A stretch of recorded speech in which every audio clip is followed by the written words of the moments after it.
Hello,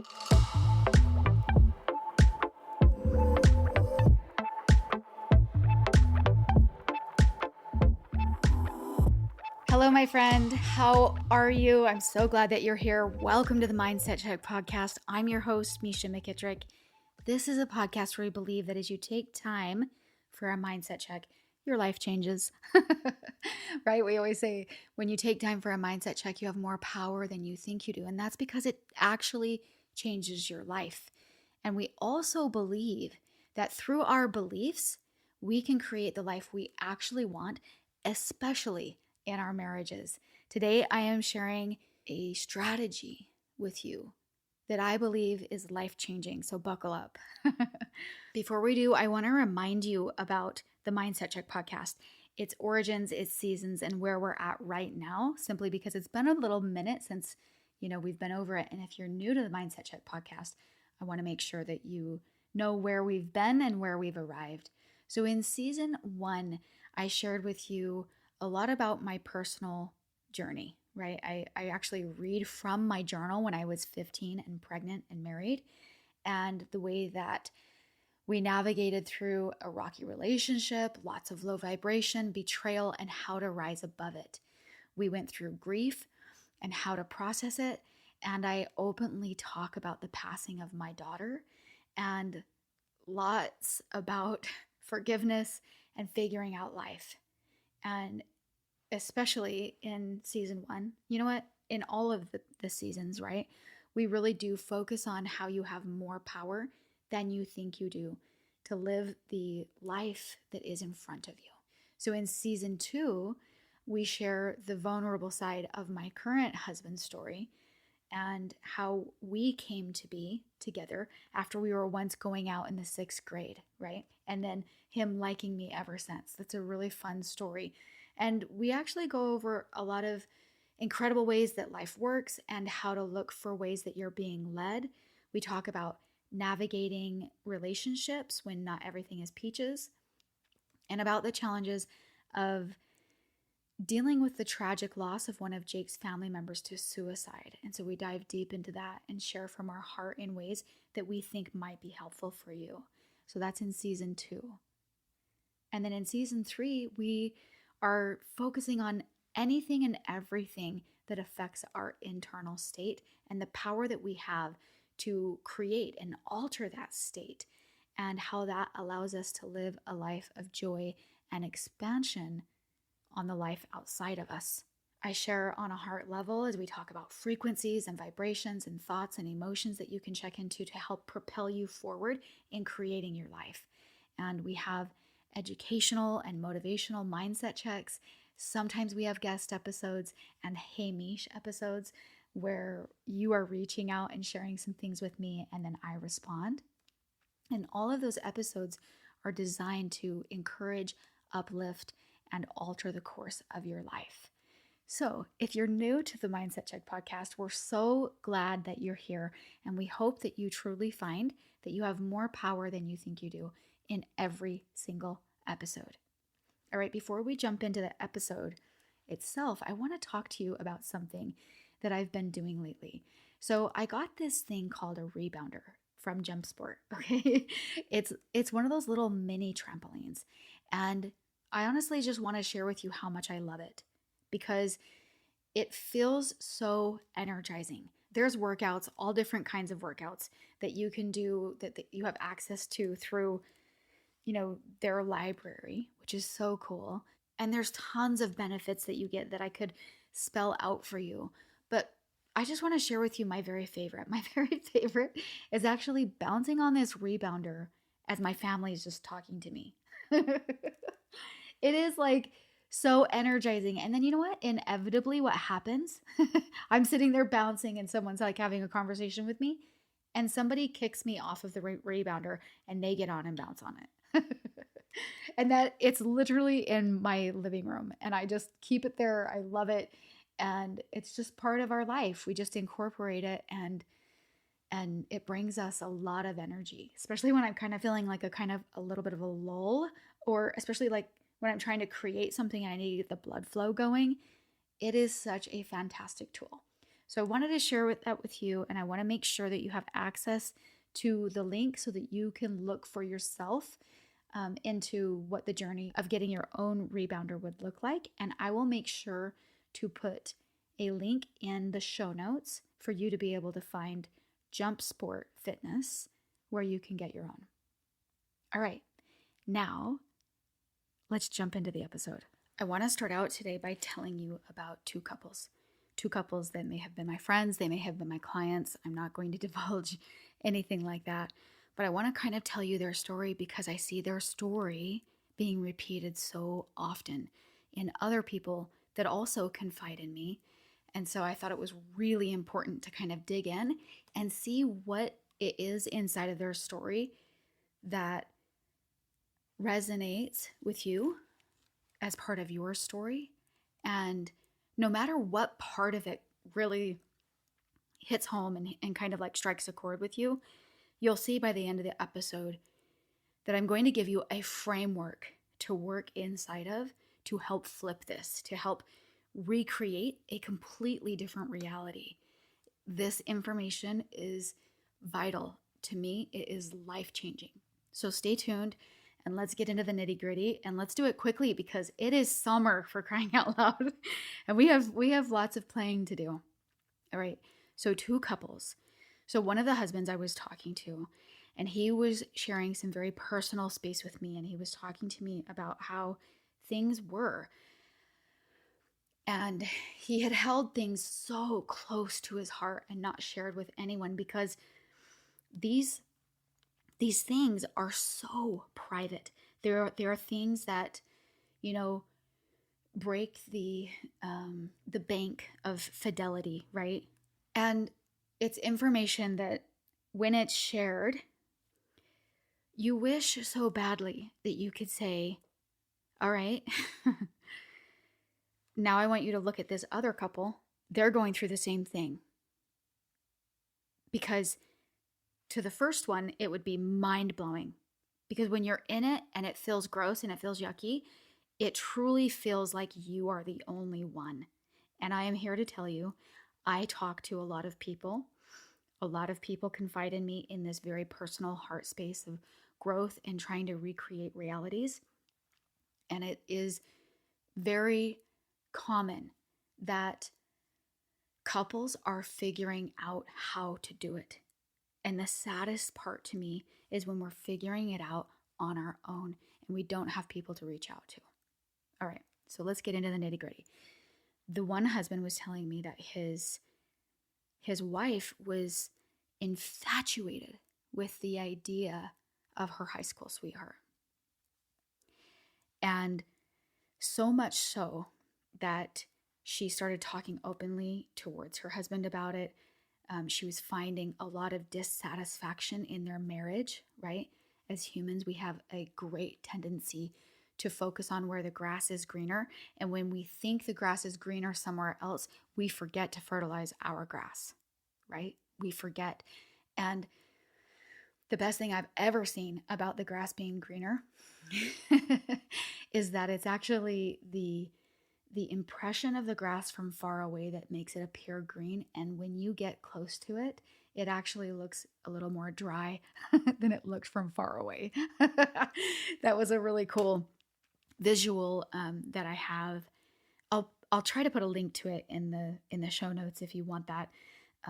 For me, that was like such a mic drop or like a, epiphany, such a profound visual statement, right? Being able to show you that when you are close to the grass, you cannot see it the same as when you're away from it. So that was situation A. Situation B, I was talking to a woman, and it was the woman who could not stop thinking about her previous love from before her marriage to who she was married to at the time. And it drove her absolutely crazy. And again, she started to focus on everything that wasn't right and everything that was right about the previous relationship and just snowball over and over. And I'm telling you, after the evidence today, you're going to see what we create when we focus on things outside like that.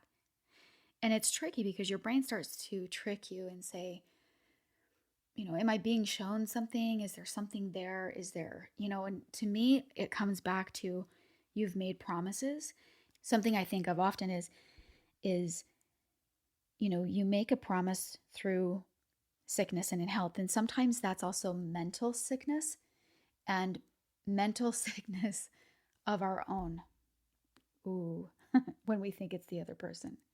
All right. And a total disclaimer, y'all know I've been divorced before. And sometimes you increase your vibration and the person doesn't come with you. I get that. And we're not talking about that today. So I want you to know you have the space if that's, what's going on for you. And that's a totally different podcast, a totally different conversation. I am talking about changing the life of the people that are in your life right now and getting on a train to make a difference with the person that you are with and how much our belief impacts that entire situation. So I have these two situations that are happening at the same time. And there's just that wish that you could sit with someone and say, and you can still say you're not the only one that this is happening to, but without, someone seeing the actual person and stuff like that, they still feel isolated and alone, right? Because it's not like we're in AA all together and admitting our faults and our right. We're experiencing this tough thing together, and we might be reaching out to a coach or a friend or someone that can help us through it that we believe in. And there's also this part of, desiring someone else to see someone else's story, because when we see a story that's not ours, somehow ours makes more sense. But what I see a lot, so often, is I see that there's this dominance in relationships where one person tends to sort of shine and is almost kind of, good or better, right? Like they show up and they serve and they sacrifice and they just for some reason the other partner in the marriage sees them as, the one with the higher hand for whatever reason. And the one that feels, we're going to call him like the good one, the goody, we're going to call him goody because that helps us remember that it's not true. Okay. The goody one, might start to be viewed by their spouse as, better than, and I can't do the same things, and I'm subservient to you, and so forth. Okay. And you make all the calls and the shots, and I follow along, however that kind of settles out. And then the goody starts to think those things are true. And they get a little bit of inflation because we all have egos. They get a little inflated. And they're like, this is true. And then they start to see all the ways that their spouse or the other person, right? The way that their spouse that isn't the goody shows up. And how they don't meet the mark. And how frustrating it might feel. And how it might feel like so much is placed on their back. And, I'm kind of trying to be a tiny bit vague so that you can fill in with, the way that it actually is going for you, because the way that it's going for you, I promise you, you're not different than a lot of people around you. And even if people are different, the one thing I can tell you is they've been there. So if they've created a different reality, it's because they've been there and they're creating a different reality, right? So there is this weird sort of dominance in a relationship. And what is the most tricky thing is that the one that's the goody doesn't buy in to the junk, to the negativity. Because if they buy into the negativity, it's over. They will find proof all day long that the goody is better than the other person and will continue to like make them better and the other person worse. And then there you are. And your reality is manifest. And what happens? You end up divorced. You end up not in love. You end up really unhappy, whatever that is. Okay. But rewind, we're going to get back to the point where we take a stand and we change our belief. We're actually going to change our belief because our belief is everything. Our belief is a vibration. We're vibrational beings, and the vibration that we feel and think is absorbed by our partner. So whatever that is. Okay? And so part of what I think is so beautiful is to say, what if your partner secretly knew the thoughts that you secretly have about them? Would it make them a person that you want to be with? Ooh. Ooh, and that's where we get into the juice. I'm with you. I recreate too. I sit in thoughts and say, this is the dominant thought that I don't want to be my reality, and let me focus on something else. I was just reading a study about water, okay? Which, by the way, we're 70% water, okay? And some people say higher. Debbie, when she was on our podcast before, she was like, we're all water. We're 100% water, right? 90 whatever percent water. So, but it's debatable. But we are us as human beings, we're very high water content, okay, percentage.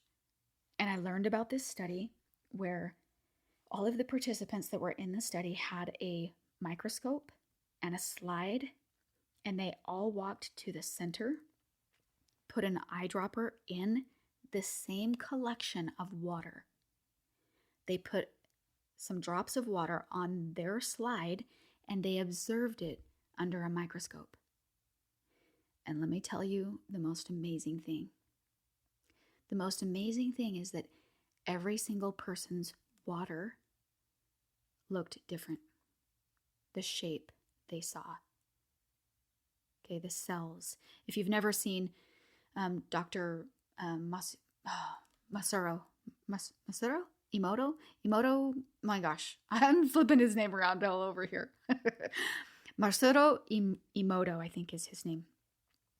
He did a study where you labeled water, or you blessed water. You labeled it with like love or hate, or you took it from a gross stream and observed it, and then you blessed it and then observed it. He did all of these different things.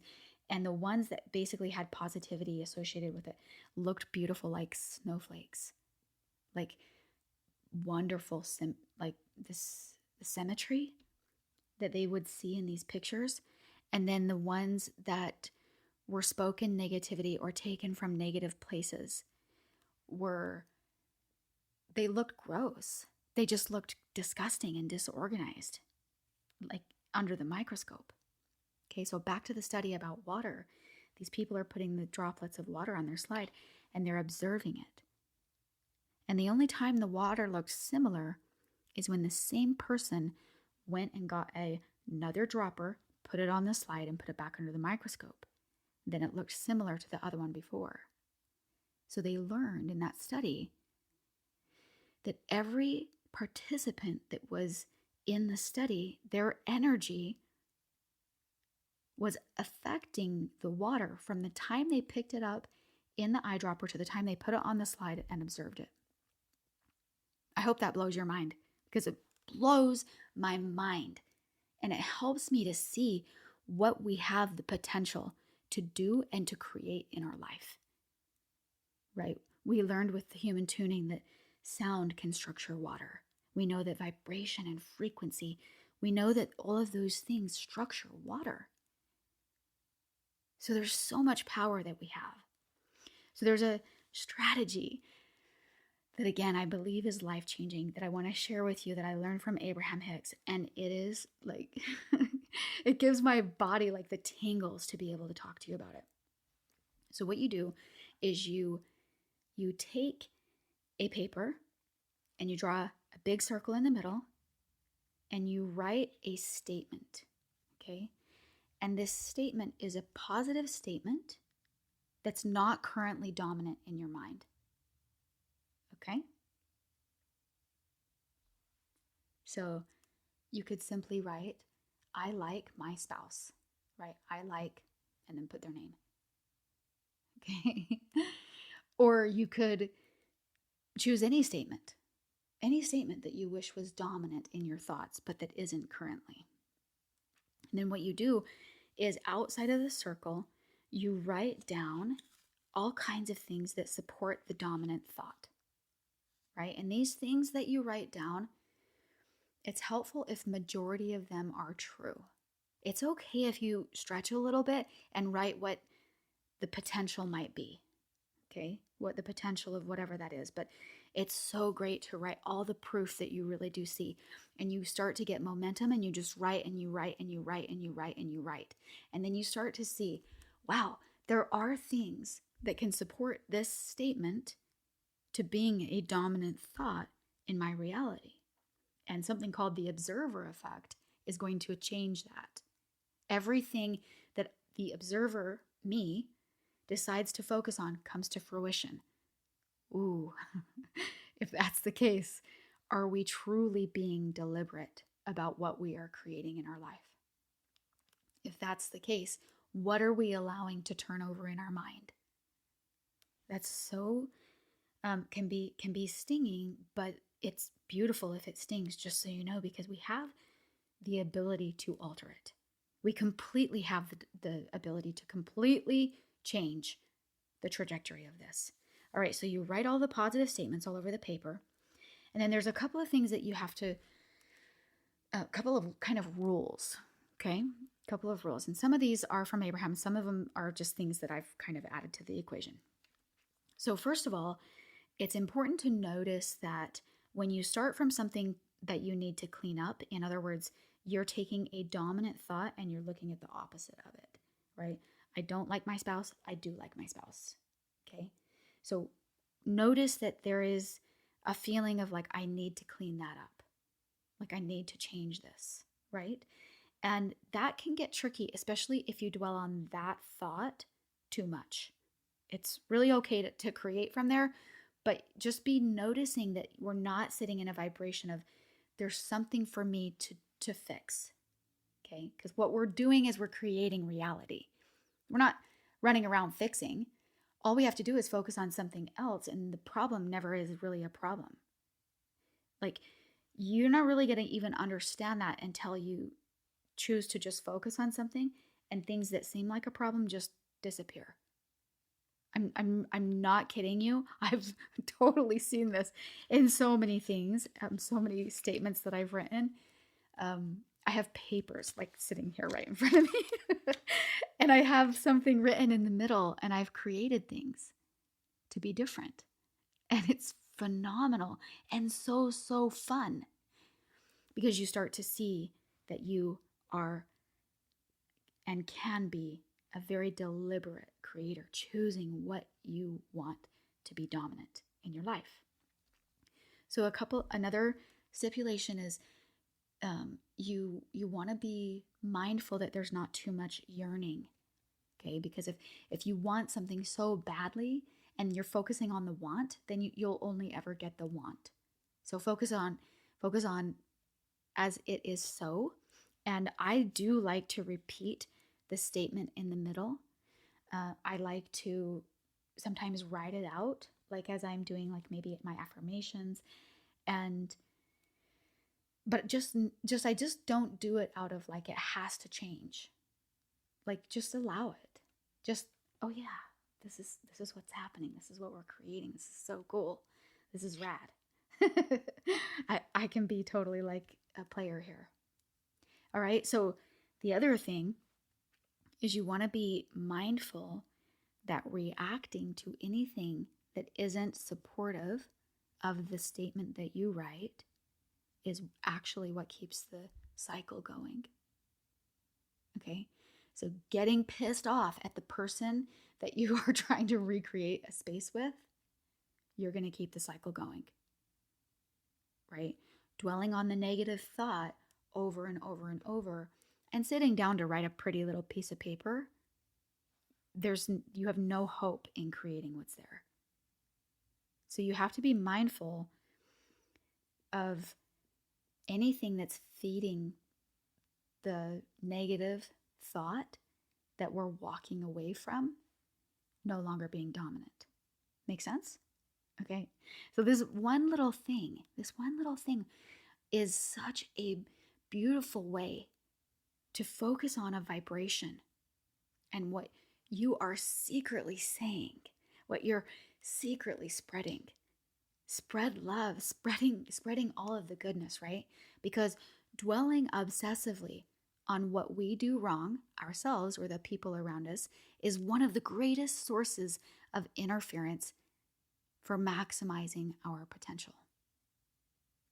Self-doubt is dangerous.